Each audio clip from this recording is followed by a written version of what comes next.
So বেশ অনেকদিন break নেওয়ার পর আজকে থেকে আমি রেগুলারলি কন্টেন্ট বানানোর একটা প্ল্যান করেছি। সো সামনে থেকে আপনারা রেগুলারলি আমার কন্টেন্ট পাবেন, অর্থাৎ একদিন গ্যাপ দিয়ে দিয়ে আমি কন্টেন্ট বানানোর ট্রাই করব। বাট এখন আমার মেন গোল থাকবে যে লাইফের কিছু জিনিস ইমপ্রুভ করা, যেমন হচ্ছে আপনার ইংলিশ, কিংবা হচ্ছে আপনার কমিউনিকেশন স্কিল, কিংবা হতে পারে আপনার চিন্তা করার মাইন্ডসেট, এই সকল জিনিসগুলো ইমপ্রুভ করার ট্রাই করব।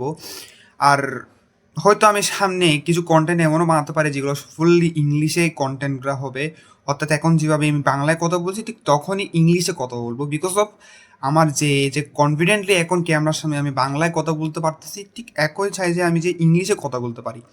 আর আপনারা আমার কনফিডেন্স দিয়ে কিরে শিখতে পারেন যে আপনারা কীভাবে ইংলিশে কনফিডেন্টলি কথা বলবেন।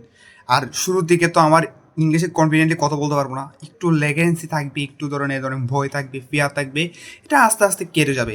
আর তখন আপনারা বুঝবেন যে অ্যাকচুয়ালি কেউ শুরুতে ইংলিশটা কিংবা বলেন লাইফে কোন নতুন জিনিস এক্সিকিউট করার সাথে সাথে কিন্তু কোনো ফলাফল পায় না।